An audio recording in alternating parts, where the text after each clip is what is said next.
Hi everybody, it's Keeping It Real, and I'm here with a guest today, and I'm going to allow her to introduce herself. Hi, thanks for having me. I'm Firoza Kareem. I am so grateful to be on your show. And yeah, so let me just speak a little bit about myself. I live in Cape Town, but originally grew up in Durban. It's been, I think, about 15 years living in Cape Town. I studied at the University of Western Cape, so I spent my university years in Cape Town. I live here with my some of my family, but my mom and them are in Durban. I am currently a project manager at a uh, software company. We develop software, and yeah, I am really grateful to be on today's show, and just wanted to speak a little bit about a theme that has been quite present in my life. And I was actually looking at my previous journals, and I saw a constant word that kept on that reoccurring, and it was called letting go. And I just had a thought about the times in my life where I had to let go. And yeah, I thought, this is such a powerful topic, and it is something that is constantly part of our lives. And when do we actually need to let go? When do we actually need to, work towards something or keep on going at something? So yeah, just thought I would uncover some of my own experiences, my challenges with letting go. And yeah, the other topic that I thought that's quite important for me personally, and I would hope to enlighten some of you with, was my own experience with the healing journey, and how sometimes we get caught up with this idea of reaching a destination of self-healing and embodying that in everything that we do, and we start question we try to constantly fix ourselves because we feel like our experiences or what we went through has needs to be um, shaped in a way where, because a psychologist said this, or a book we're reading and we picked up that it described this behavior, and we become so, I would say, like obsessed with kind of fixing key characteristics within ourselves because of this. And yeah, I just thought sometimes it's important to just understand, that you don't have to fix everything. You don't need to over obsess about it. And yeah, just uncover a few of my experiences as we go along. This was a topic that really excited me. That when you told me, this is what you wanted to speak about, I realized just how important it is to be discussed, because especially in today's world, as healing is being marketed nowadays. It is a selling point for people. 100%. They have well-being fashion shows even. Yeah. Yeah, it's become a trend and more of like everyone's talking about it, and you have to realize like what's actually the facts and what's actually research and what actually is, that has studies, rather than just like a trend and everyone's doing it, and Yeah. you have to jump on this kind of because everyone's in our healing era kind of thing. Yeah, I'm so grateful that you brought this topic to me, because I do think it's really relevant right now, especially I think in with the younger generation and the young adults. I think there is a need to understand the difference between healing and self-improvement, and we also need to know letting go is part of a healing process, but can also be separate to the healing process. There's no external experiences that's holding you back in your life. However, you might still need to let go of certain people or certain jobs, maybe even that you're in, or businesses, or Even whatever it is, friendships or or friendships. relationships, yeah. Yes, and that's no longer serving your life and where you're at right now. I hope you're all listening and really pay attention, because Feroza has gone through a lot herself, and she's had her own transformational journey. So she speaks from her own experience, not just from some stuff she's read in a book. This is her experiences that she's sharing with us today. So with that, let's start with the first question with Firoza. And we'll start about, can you share a little bit about the process of letting go for you? Where did it first start? When did you first notice that, you had to let go of something? So when I was 3 years old, which I don't probably remember. My parents were divorced, Okay. and so that required me leaving my dad, who I grew up with in those 3 years, and we moved to Durban with my mom and my brother. So that was my first experience of letting go. But in actual fact, I lived for 16 years with my mom in Durban, and we were very close to my grandparents. I went to school there, so I had like a lot of friends at school, and that was basically my environment. That's life as I knew it. I was a very introverted person. I didn't go out as much. We mostly spent time. We were very family orientated. We mostly spent time like at our cousin's house, or people visiting us. So I was very like comfortable and a homebody in a sense, Mm-hmm. because of like our family being that close.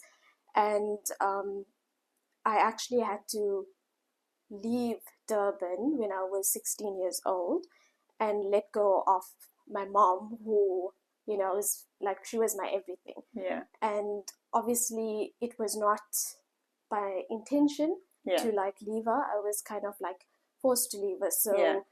that was actually one of the hardest things that I had to do in my life. Yeah. Yeah. Okay. So you moved from Durban and you moved to Cape Town. Yes. Okay. And yeah, I had to move from Durban to Cape Town. Which means you started high school here. No, so I did high school Yeah. in Durban. Okay. So I was 16. So I did my matric year in Oh, Cape Town. wow. Okay. So So it that was, must have been so really it's leaving challenging. like the friends that we were Yes. gonna go Wow. like through matric together, and yeah, it was really like one of the most difficult years for me to leave. Yeah. Points. When did you first decide that I need to be more intentional about my healing, and when did that journey begin for you?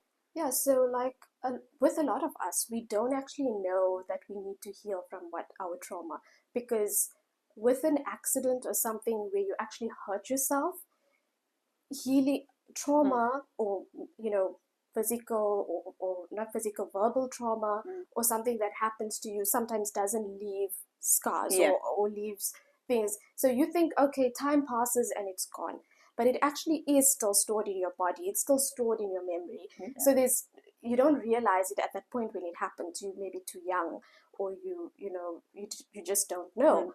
And you think, okay, I'm over it. And it starts showing up in your life in other ways. Mm-hmm. And I think it was when I was in my first relationship with someone, Mm. I realized, like, you know what, I actually tolerated a Mm. lot of things that didn't serve me at Mm. that time. And I thought that this was my idea of love, or this was Mm. my idea of supporting someone, because that was always what I knew. Mm-hmm. And even though people say use education and all of that as a thing, you can be educated, but you can still be like, have this idea, or what as something, you can still have that within you. So I always thought like I could help this person, I could work towards something. And I think when I realized that this is not serving me, when I started to notice differences with Mm. myself, I was constantly agitated. I was constantly, unhappy. I was screaming. I was starting to lose my own values and, my closeness to my creator. Yeah. And I think that was the big wake up call. And I just felt like I was in a hole and I didn't know how to get out.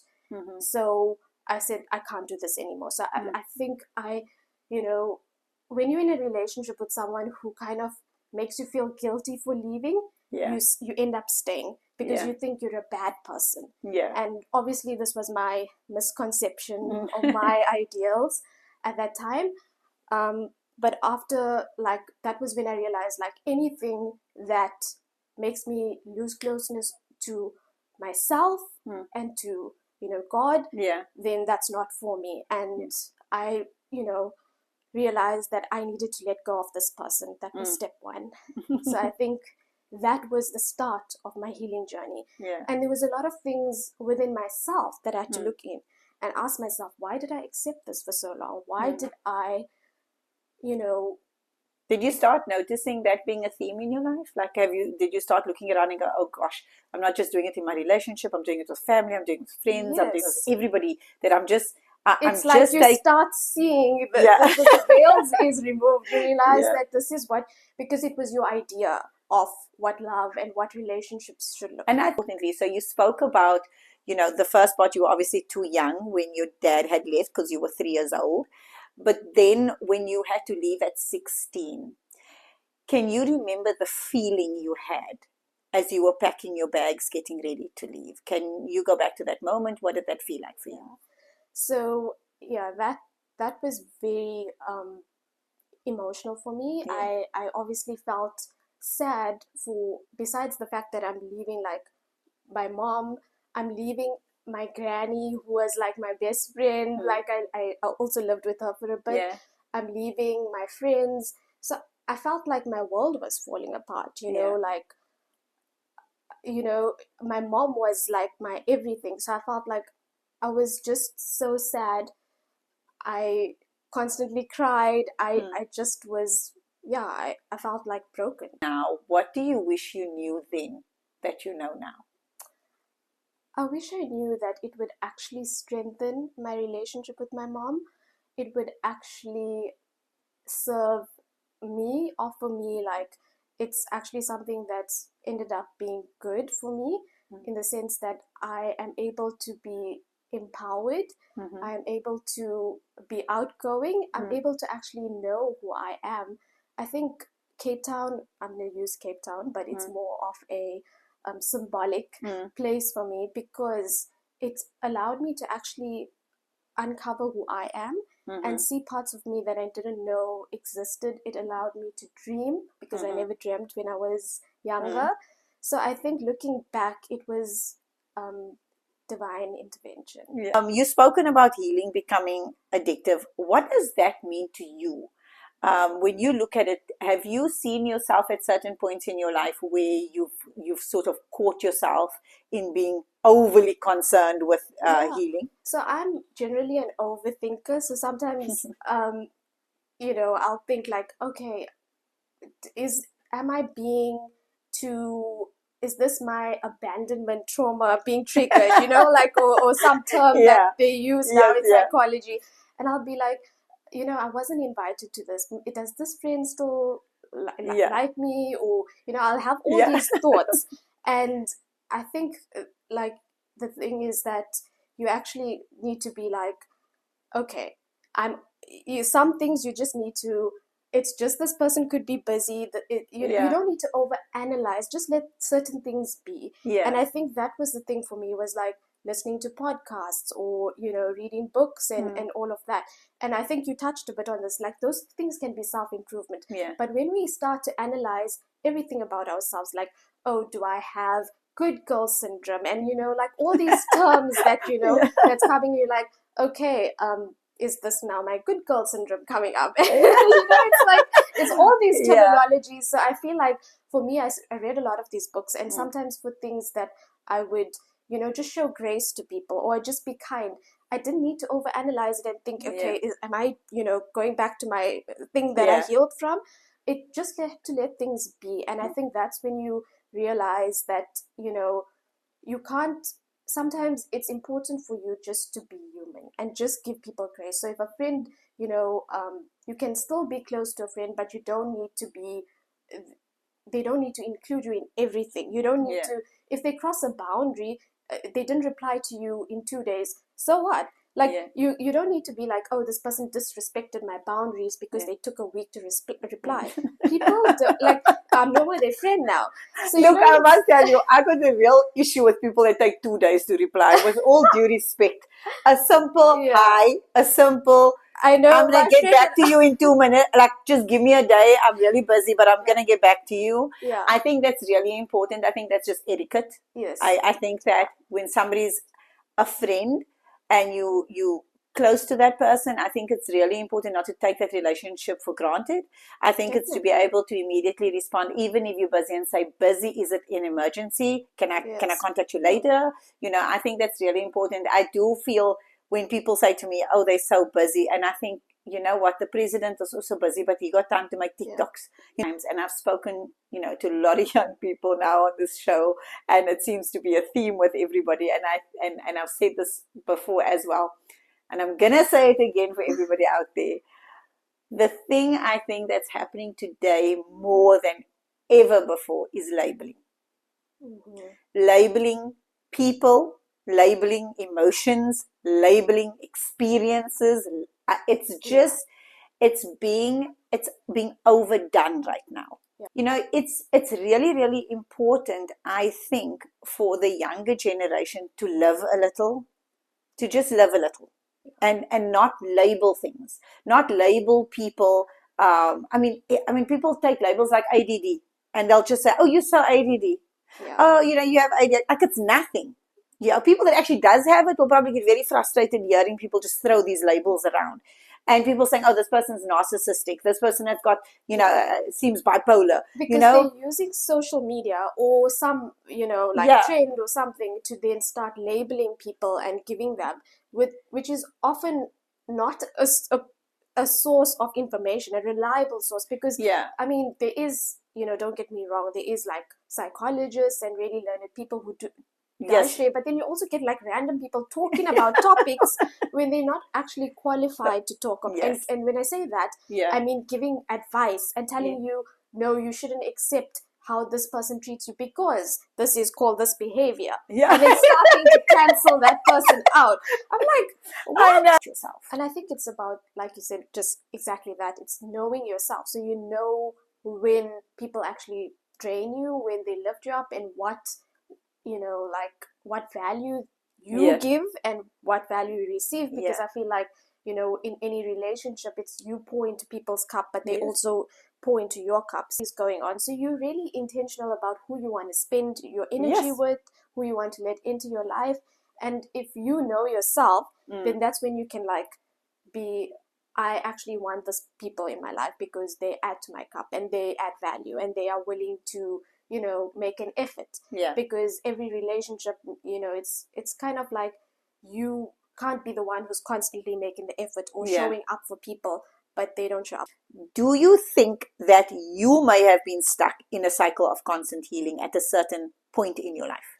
I definitely think when I went for therapy for the first time, that was when like I felt a lot of feelings Yeah. and emotions, and I felt like it was just a very dark time because I felt like there was emotions that I haven't like processed, and I thought it was done. Like I said earlier, Yeah. like you think time heals it, or you think you're over it. Yeah. And I know you're laughing because we spoke about healed Yeah. when you never actually. It's a constant process, and I think I was just very shocked at how sad I became. It was like a grieving process for me, and I think that was when I was like, okay, I need to pay more attention to this healing journey that I'm embarking on. And I felt there was this period of time after I started going for therapy that I became like, I truly enjoy psychology and human Yeah. behavior, but I kind of came a little bit like, over, like I said, over Overly. analyzing and starting to see things because you see patterns and you see stuff, and then when you meet other people, you kind of realize, oh, that's what's happening there, and you have to kind of like stop yourself from being like, okay, I'm enlightened now, I want to like share this new profound learnings with like your family and Yes. like let them know this, but they might not be ready to receive that. And Absolutely.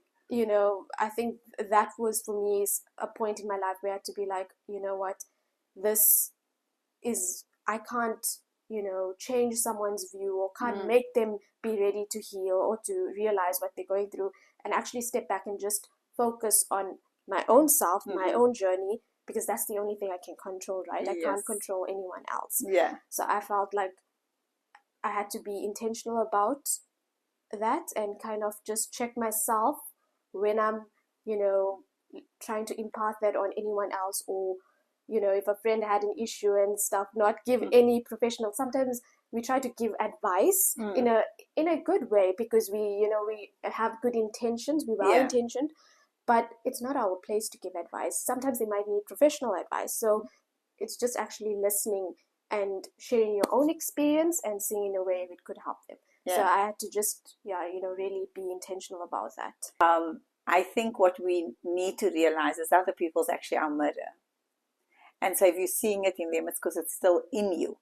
You know that the healing process is working when you stop seeing it in others, when you're seeing something else in others. So when you start seeing strength in others, that also means that the people that, you will find even the people around you start changing. Your friends you might have a different group of friends. You might have different groups of colleagues. Your job might change. Everything will be changing. And so these things change as you change. I'm actually smiling because that's exactly what happened after the seeing those things like you asked at a point when I started noticing that, like after a few years I started becoming friends or with different people started entering my life. I started a different job, and you start seeing the world differently. Yeah, because you're different, right? Yeah. And so I think that is the beauty of healing, is that when you're healing, you start seeing other parts of yourself, not the damaged parts that you kept looking at. You start seeing the strength. You start seeing the wonderful things that makes you you, and then you start seeing it in others. It's funny you say about the mirror thing. I recall meeting, Kat Graham. She was a actress on the Vampire Diaries, and I remember that's why I remember what she said. And she told me, because I was like, wow, you have incredible, like you're so incredible. And she told me, what she in her life is a mirror. She's a mirror, like, because she's telling me like all her friends are so talented and so this. And she said that the thing that she does is actually just a reflection of everyone around her, because that's essentially what we are to the world. What we see in others reflects back at us. Yeah. And that's and I've said this many times, and I catch myself with it often. If I start seeing something negative in someone else, like all the little red lights go off in my brain. Like, Sam, what is going on with you right now? Sometimes, guys, it's just PMSing. Yeah. That is a fact. Sometimes it's just PMS, and that's all it is. Yeah. And I'll overcome it and I'll be back to my normal self. But it's important for you immediately to reflect back and go, okay, why am I seeing this? Where is it that I am displaying this in my life? Where do I see it in myself? Because you cannot see something in someone else unless you're seeing it in yourself. Because you'll also see on the days that you feel really good about yourself, you'll see other people and you have no problem giving compliments. You'll have no problem. You'll see someone else looking equally beautiful as you and you'll go, oh my gosh, you look stunning. You look so gorgeous. And you actually mean it. You'll mean it. Now, there's a big difference between saying, oh, you look nice, and gosh, you look hot. There's an honesty and a sincerity in one, and there's okay, I kind of feel down on myself. I feel like I have to say this, kind of thing. Why do you look so hot? You might as well ask that, I get this often. They like, a lot of people say to me that you look really nice. You're making us feel very underdressed. Yeah. Yeah. And then I'm like, before I would be like, should I tone it down a bit? I was like, now I'm like, should I take it up a notch? Yeah, absolutely. I love that. The thing is, we are not here to fix anybody. We are not here to fix anyone. I wish I knew that many years ago. Yeah, and no, trust me, oh God, I wish I knew that when I was growing up. Like, I'm not here to fix everybody.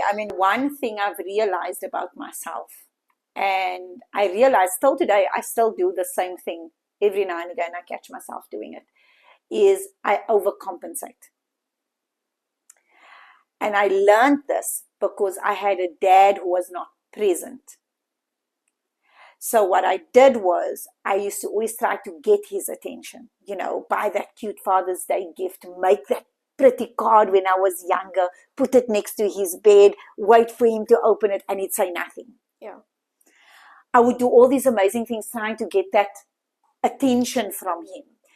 And I have just continued that in my life. on a bigger scale in every relationship I've ever had, it's like I feel like I need to give more of myself and more of myself and more of myself. And then you stop and then you realize, but you don't get it back. It's not reciprocated. And then you got to take a step back and go, hang on, is this normal? Like, am I supposed to be like this? Like, why do I do this? And then sometimes I remember, years ago, I used to say, oh no, I'm just this kind of person. Don't lie to yourself like I did. You're not just this kind of person. You somehow, somewhere within yourself, you actually believe you need to do that for people to stay with you or to like you. And you're so desperate because you didn't get it when you needed to get it from your parents. So now you try to get it everywhere else in your life, consistently overdoing it. And there's a point where you overcompensate to the point that it's at your detriment. And it should never be that. And I think that's exactly when you decide you need to let go. Yes, exactly. And that's the point that you get to where you go, no, this is a one-way street, this. Yes. This is because you realize I'm adding value, I'm adding value, I'm adding value. They're taking value, they're taking value, they're taking value. Wait, hang on, where's the value that's supposed to come back? Yeah. Nothing's coming back. And then you have to take a stronger stance in your own life, and you got to realize that, hang on, all I have control over is my behavior. Not what they give to me, but what am I going to give to everyone else in the world and to everything else in the world? How much of myself does someone else deserve? And so I've got to go and take a look at myself and go, well, why am I doing this? Where in my life do I not feel enough? Because if we're overcompensating, it's because we don't feel enough in a certain area of our life. And so it's important to go, why do I not feel enough? And it might not be with everybody. It might be with certain types of personalities out there that we overcompensate. So like for me, just hearing you speak about that, it resonates with me, right? Because like I grew up and I had to leave like my mom, someone who was part of my life. And it that's why I felt like with every, or close relationships, I would try to hold on to it because I felt like, this feeling of, I don't want to feel that pain again of letting go and letting them, leave my life. So even if it was a friend I've been friends with for so many years, 10 years, but at some point they're crossing my boundaries or it's hurting more than it's helping. Yeah. And then I'm like, okay, you know what, even though I struggle with that. I'm like, you know what, I don't want to, I've known them for so many years. We used how many years? We had amazing memories. We had the best of times, but it's just no longer serving me. Yeah. And I think that for me, has been a big growth point because I've let go of many relationships that does not serve me because I had to deal with that realization. And sometimes it can feel like a lot, right? Because sometimes it's not just one or two. Sometimes it's a couple. And then you go, wait, hang on, is it now me or is it them? If you're around people that continuously bring you down, continuously criticize, take advantage of you, is calling you when they need you, but when you need them, they're never around.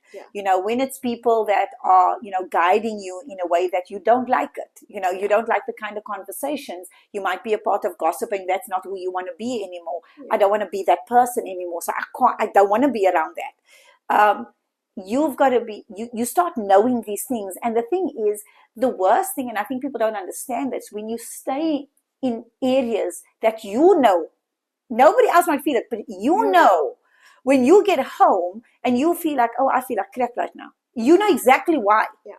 I feel like we all have this internal compass within us, especially women. I feel God gave us this intuitive feeling that we know. And then we'll feel like that and we're like, no, we put it off.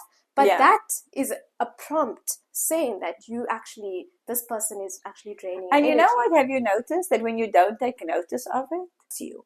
Then that person come out and blatantly hurts you. And you're like, I can't believe they did this. And you're like, hang on, that feeling was there the whole time.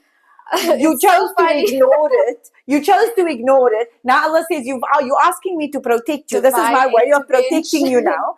You don't want to, I'm giving you these little feelings, letting you know this is not okay. It's not working. Maybe it's time to walk away.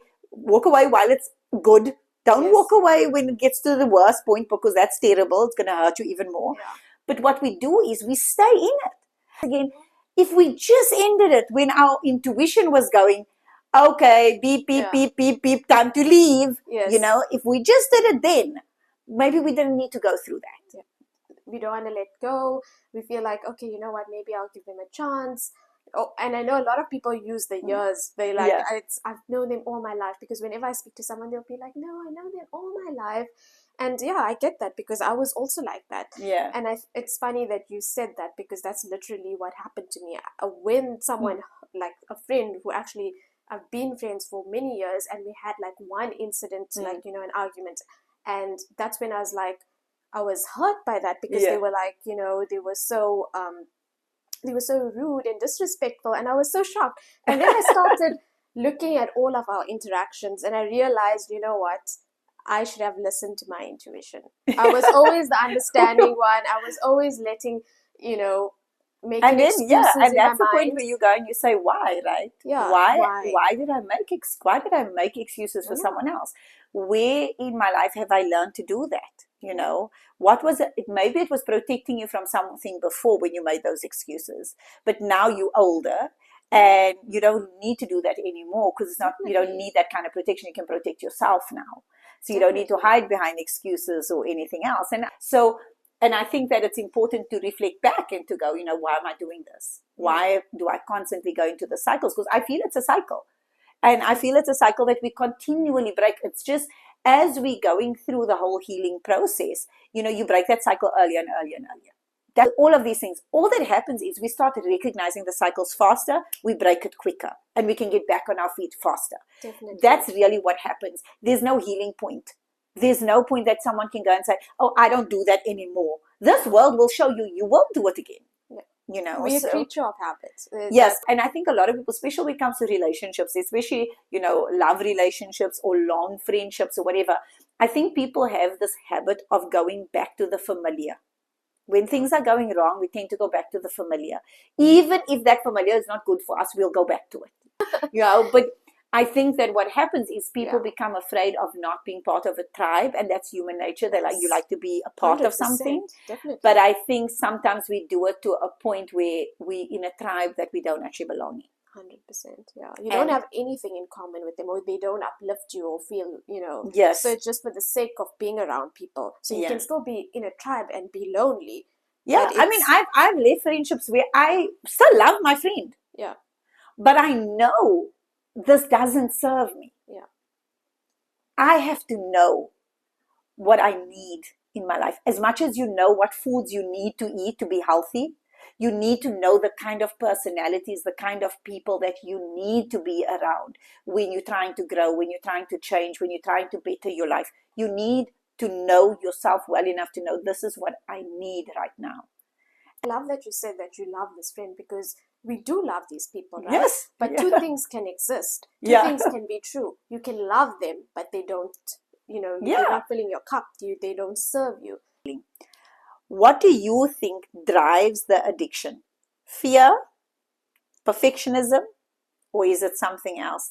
For me, the addiction was that I grew up in, you know, a very unstable home environment, and it allowed me to actually, you know, be in fear all the time, constantly in fear. Yeah. And I think that was a feeling constantly, and I feel like for me, I just don't want to I didn't want to go back to that. So because I felt very powerless, I felt very like I didn't have a voice, I didn't matter, you know, and I feel like that's why for me it was like I needed to make sure I never feel that again. Yeah. And I think sometimes we're afraid if we stop the healing process, if we're not going to do all these things that we were doing, then we're going to go back to that. So, and that's where the fear comes in of, I don't want to stop the healing. And then if you feel like you're stopping, you worry that, oh no, I'm going to slip now. I'm going to slip back into those same powerless feelings that I had before. How can someone tell the difference between truly healing and hiding behind healing? Do you think there was ever a time where you hid behind healing for reasons not to do stuff? I think, yeah, you know, like we constantly, at a point, we like, okay, our experiences, we use what we know, we use our own experiences and all of that, and we feel like we're not ready to go into a relationship because Yes. I haven't fully healed all my traits and Mm. toxic traits, and we kind of like overthink that. So I think there is times where I wouldn't try, I wouldn't do anything that would make me fail. I'd just be completely, you know, I wouldn't put myself out there to try new things. Yeah. I'll just stay with what I know, what I'm comfortable. Mm. I wouldn't want to be in public speaking or doing any of those things because I felt like, what I was constantly worried about criticism or like all of these other things because of my own Yes, yeah. experiences. And I feel like that really could have just been excuses, because at some point we needed to be like, that does not prevent us from improving or living our life. Yes, absolutely. We do not need to feel crippled by what happened or what hurt us. We still are able to, have dreams, have ambitions. And I felt like for a period of time, it was just me feeling very, sad and down, and just because of all these emotions that did come up with me. Yeah. And I felt like, at that point, I could have given, went after the things, but that was important to me, but I was just using the self-healing as a way to be like, I'm not yet ready for this. And the thing is, like we said earlier, healing is not a destination. There's not a point that you go, oh, yay, I'm healed. Yes, your certificate. You are officially healed. Go apply for the job that you want. Go out there. Go live your life. Go live your life now. You are officially got a degree in healing. It doesn't work that way. And I think this is the misconception that I think is really important for me to get across to everybody else, is the fact that stop waiting for your life to happen. Your life has to continue on through your healing. If someone else has hurt you, they come from hurt. The hurt that they hurt you with, you're going to hurt someone else with. It's as simple as that. It's just a simple thing. So we've got to come to realize that as we receive pain from others, first balance it out by knowing that that pain was never ever yours to begin with. Like a feeling that comes up when you say that to me is just the fact that it was never you.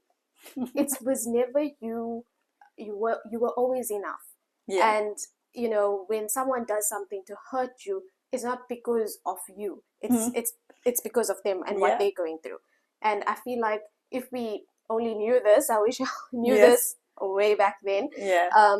We wouldn't feel so heavy, and the need to constantly prove ourselves or prove our worthy, because we felt like we had to earn that love. Especially if we want to consider ourselves healed, then we don't want to see it, because it means that we're not healed. And this is why I don't like the word healed.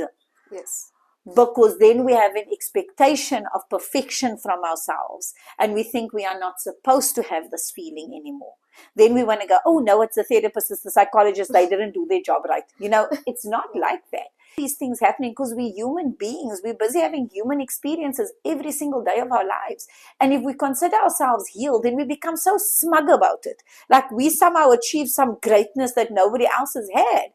And then when we do fail, then we fall even deeper, because we think, oh, now everybody's saying, oh yeah, she thought she was so great because she healed and she's better, and now she thought she was better than us, but look at her now. And then we take even longer to get up. But it's to acknowledge, and when you can see it, like you say, and you can look at it and go, I'm having a bad day, not a bad life.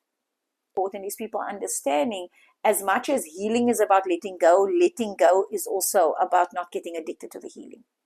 The healing years where you intentionally healed. What's been the hardest thing for you to let go of? I think for me, it would be the friendships that I had to let go of, and the relationship that I mentioned, but I had to let go of those years that I've spent with these people, and they were like family to me, and they meant so much. Yeah. So I think for me, while I was healing, I started to notice where you become aware, and the awareness was like you said, like, does this serve me? Are my boundaries respected, and all of that. And like you said again, if you don't pick up on those intuitive things that, there's always that feeling when you're around those people. If you didn't pick up on that, then something happens and it forces you to actually exit that friendship. Yes. And then you sit with that pain, and it's actually could have been avoided. Yes, yeah. When you look at that process of letting go, was it first like a decision that you took, and how did you, relay the decision to the people involved? Yeah. So I didn't actually say, hey, I'm just letting you go. You have been let go. It was You fired. it was a process. Like, I we had, so with this friend that I've been friends with for 10 years, firstly, I made the effort to say, let's talk in person. I said, maybe we can work through it, and whatever, we were both quite upset and whatever. She made it clear that she was not willing to hear anything on my side of the story. So I said, okay, well, I really said, I'm wishing you all the love and light in the world, and our friendship was very special to me. So I said like what I wanted to say, because it's been a long time, a lot of years. And I said, I will always still wish the best for you, but I accepted what she said, and I left it that way. I didn't, message her afterwards, and it's been 4 years now that she's been out of my life. Yeah, but it had to literally come down to her ending it. So it wasn't you letting go. Yeah, but it was the thing is, she let you go. She let me go. Yeah, but it was me, accepting that, and not like an older, unhealed version of me with, trying to fix the thing and constantly make an effort to do that. And I feel like that gave me closure, and that gave me the courage to actually see what other friendships in my life that's not serving me, and be more aware of that. So I feel like it needed to happen so that I can, be like, okay, there is other friendships where if I do get this feeling, I need to be aware of that, or relationships, or jobs, or anything in my life, Yeah. The reason people struggle to let go is because they think, oh, this person's going to think that I'm giving up on them. And it's not giving up on anyone. The thing is, if you choose to stay with people that doesn't serve you, you're giving up on yourself. That's who you are giving up on. And you don't even want to get to that point where you're giving up on you. So I think that's extremely important. Why do you think, I'm sure you've seen people that struggle to let go, that by now they should be letting go of things and they just can't. They're just like stuck. Why do you think people find it so difficult to let go of something or someone? I think because, and maybe you touched on this earlier, is a little bit, is actually we become comfortable, or people become comfortable with the familiar, and you don't know. You think that, so if, for example, if it's a close relationship, you think that without this person, what am I going to do? You don't see another possibility. You don't see another way. Your mindset is limited, and I think that you think that you need that person to be happy, but you actually don't. And I think that's sometimes why that I've seen, people stay in things, or they hold on and they don't let go, is because they don't know any better. And even though this is painful, they rather complain or be unhappy, which is ironic. But they wouldn't want to let go of the person because of that. And and this is what happened to a lot of people that are in emotionally abusive relationships. They can't leave because they've been brainwashed to believe that they're not enough. And so they think that I can do nothing without this person, because this person has helped them to see themselves that way, that you need me. You can't do life without me. You need me. And believe it or not, there's even friends like that. That feels, I've heard friends say, let's see what she's going to go do on her own. She's nothing without us. People stay in relationships and friendships that no longer serves them. It's because you are attached to a certain way of doing things, certain people, the way certain people are. And it's crazy because we can be attached to the most unhealthy stuff. Detached from social media. We've got to detach from all these different areas of our lives, and we have to learn to let go of those things. We're saying with the staying, why do people stay or find it letting go so difficult, is actually also another thing that I think is they have this limiting belief about themselves that they're unable to actually live a life. This is, in my life, I've known that someone very close to me who stayed in an abusive relationship, and I would never understand why they endured that pain, and it was always said because of love.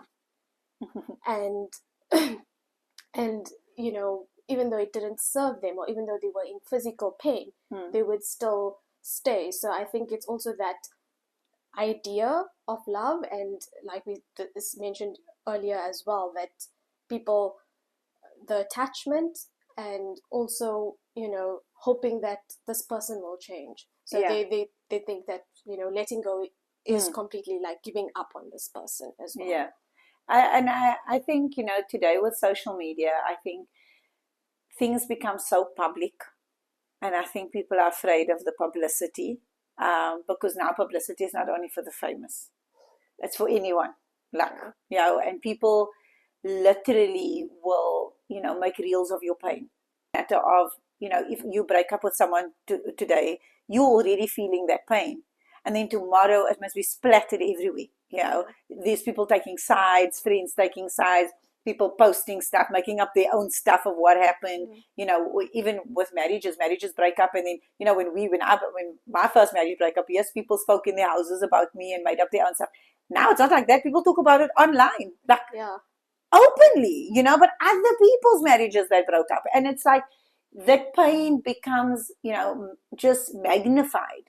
And so I think people are also afraid of that, afraid of now, okay, I've showcased this perfection, and now I've got to say, actually, my life hasn't been that perfect. And then they're afraid of what that means to them, and, so they prolong everything, And so I think it can be a real negative for people. And I think on the other side of things, I think, social media also has a way of being able to exploit people's pain and exploit people's lives. And I think that this is something that we have to now start adjusting. And there's a new strength that we need to build, in order to navigate that. Because now it's not only, oh, my neighbors are going to talk about me, or my family is going to talk. It's like the whole world's going to talk about me. When you screw up today and somebody catches it on camera, it becomes viral. You become the joke of something. It's like, cancel that person, they're so bad, there's no redeeming qualities, yes, we can't talk to them now.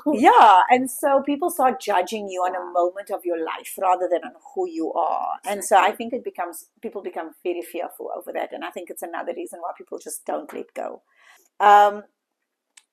What role, I love this question, what role has faith or spirituality played in your journey of healing and letting go?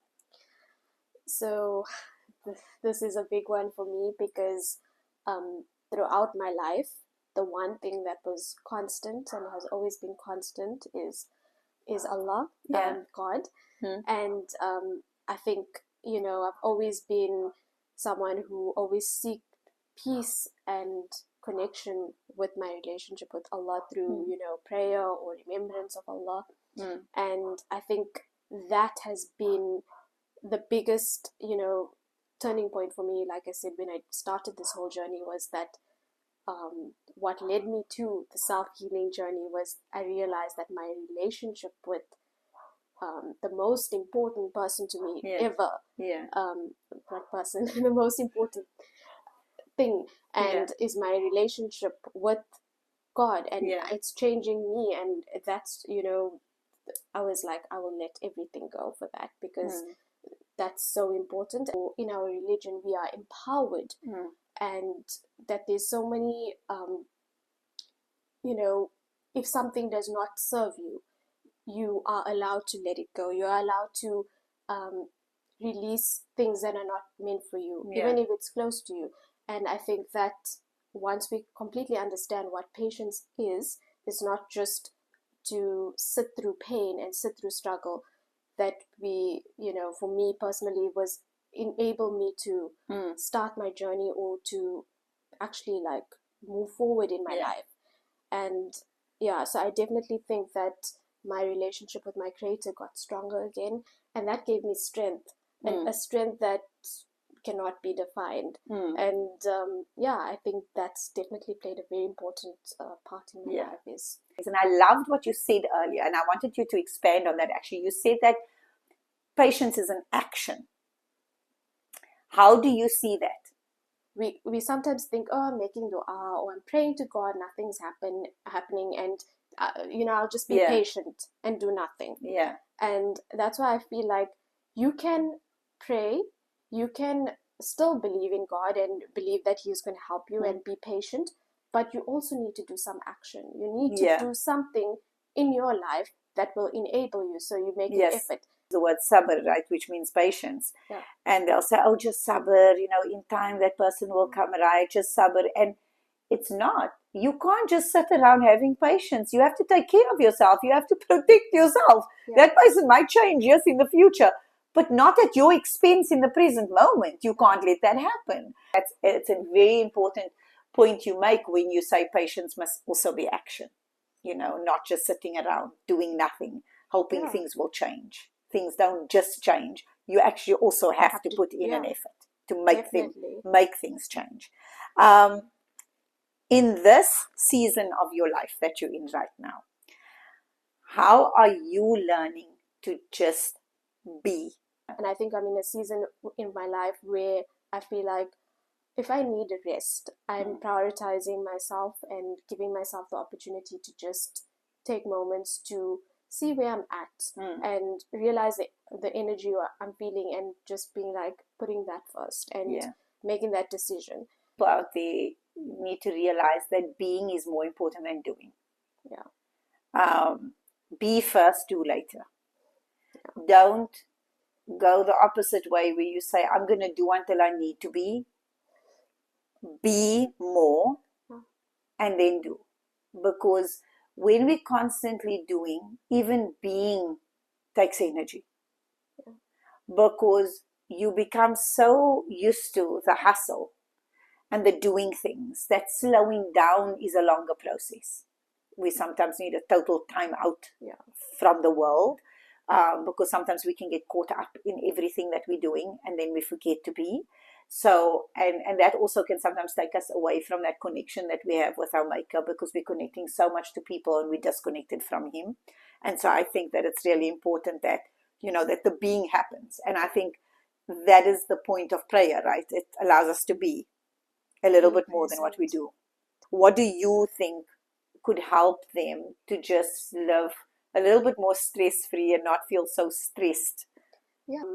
So my advice to someone who would be, constantly doing this, just live a little. We have dreams, we have ambitions. There's so much out there. You don't have to constantly work to be enough. You're already enough. Realizing what works for you. And once you find those things, you keep that in your routine as a balance. But it shouldn't limit you from living your life. You have to still have goals or ambitions. Try something new. Step out of your comfort zone and not live your life in a way where you're constantly just working on yourself all the time. Living your life is working on yourself, I think.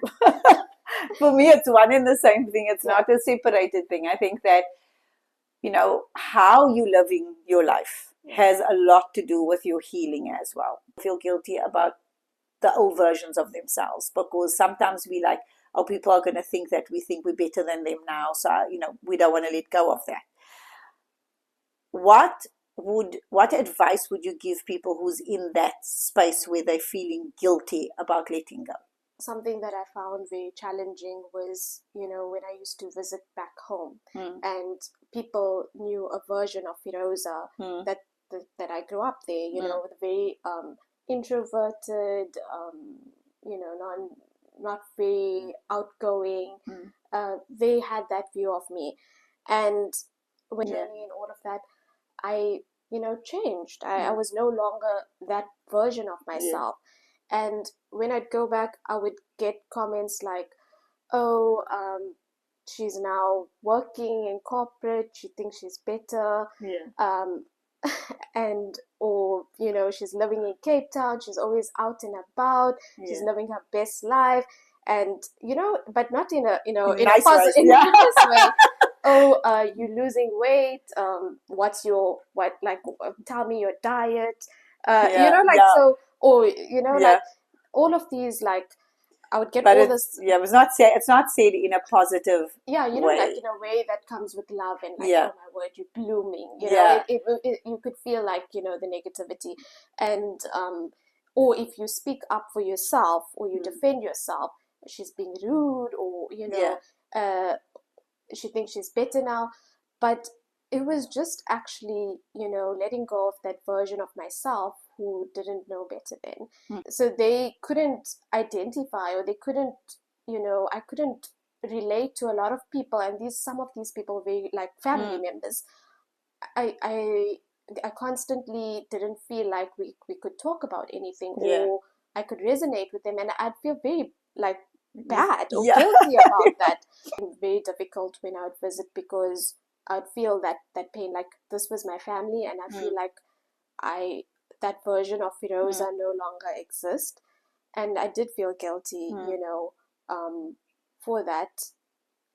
But at the same time, I had to realize that I I am different, but Mm. I'm different in a good way. It's shift at that as that shifted for you now when you go home now, or do you still feel people still want that old version of Rosa? And And I know, I think they realize that yeah. that old version is gone. I think when I look back, even at my own life, I always think I was exactly who I needed to be at that time. Yeah. At that time, being that way served my life and the people around me. Yeah. But when I moved away from that, I became something different, and I became a little bit more independent in my way of thinking. I became more independent also in my way of living.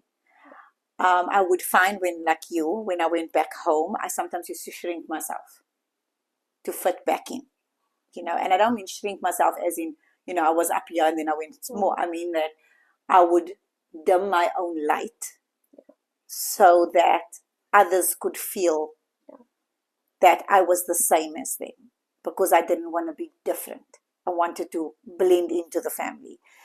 So even though I changed, and even though it was great changes and it was good changes, I felt guilty that I actually liked the person I was when I wasn't there more than who I liked when I was there.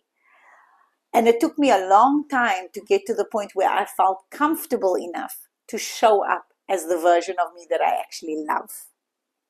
It took me a long time to do that. So just as you're speaking, two things came to mind. One was going back to, you said that the versions, we are who we needed to be at that point in time. Yeah. And I think that, resonated for me, because I loved the person that I was in that time, Yes, in that yeah. season. And Yeah. and I think I was meant to be that person. Yeah.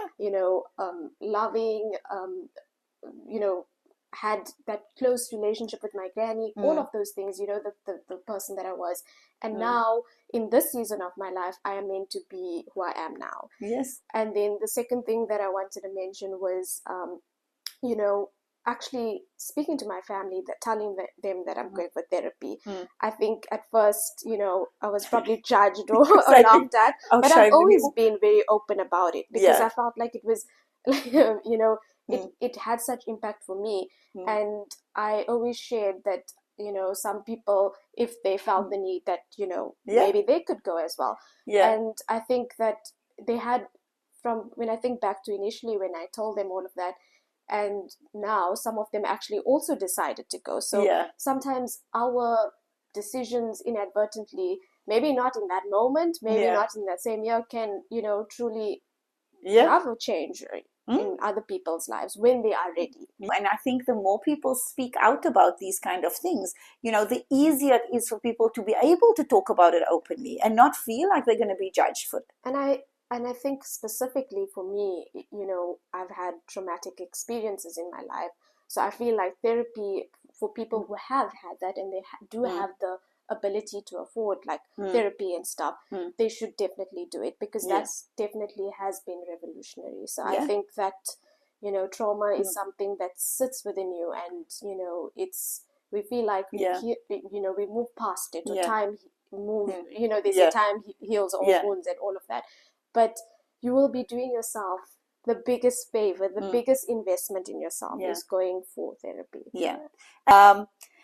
If you could gift listeners one lesson about balancing healing and living, what would it be? One thing that I find is that you can still live life, you can still enjoy yourself, or go out, do Mm. these things, but also make time for you. Yeah. And when I say that is, sometimes you avoid being home or being alone with yourself because you're trying to avoid feelings. Have you found yourself doing that at any point in your life? Have you ever found I yourself I avoiding being, and you found yeah, yourself doing more?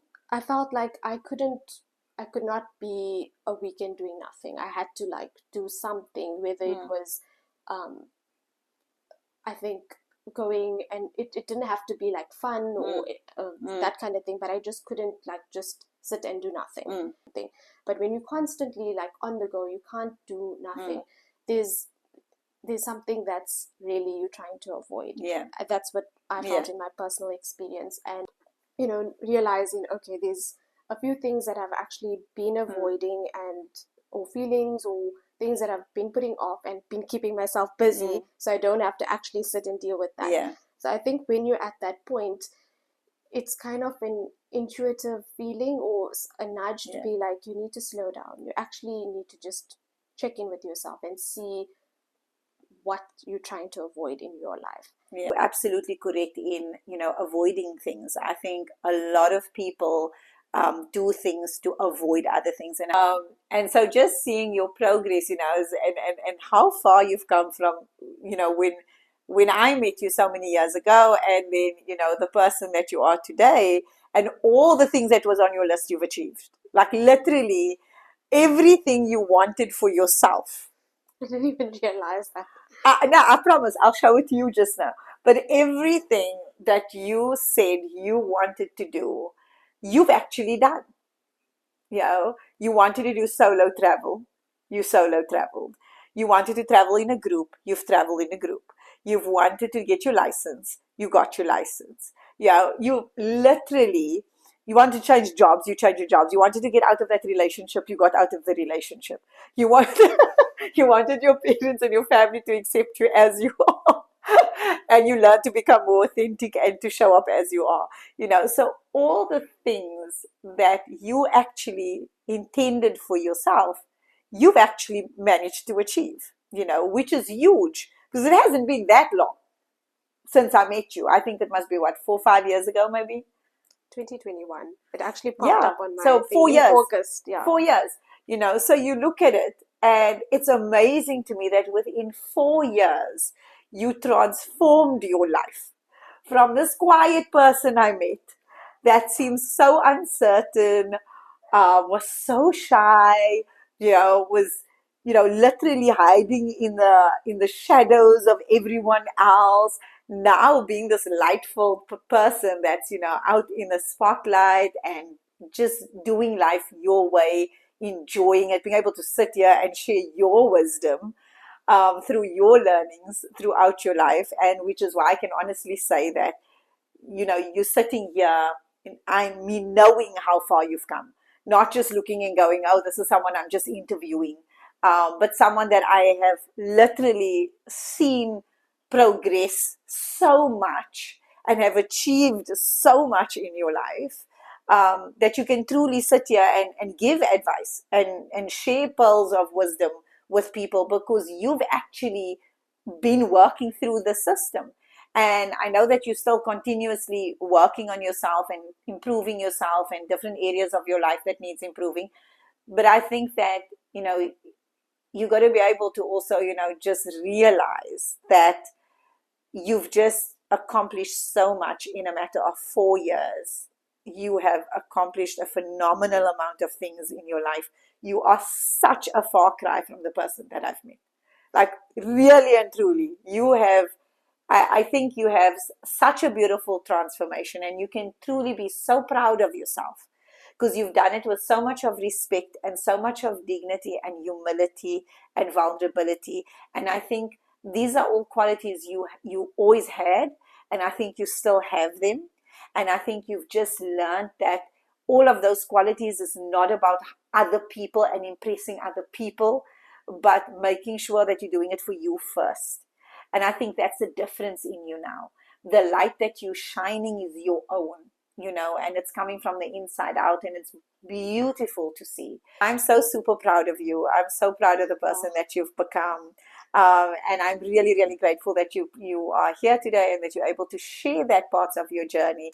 But thank you so much for being a part of this. Thank you so much for sharing the knowledge and sharing parts of your story with everyone. It really, really means a lot to me, and I'm sure to everyone else out there. I really appreciate the opportunity to be here and for the time and effort you made to listen to my story and for being in my journey. And you've also been such an incredible influence in my life. I still remember the things you said to me. I still reference that. And one of the things that I think really stuck with me is that the right people stay. So you never have to dim your light. You never have to, underplay your qualities or who you are. And, the friends now that I have, they are absolute light themselves.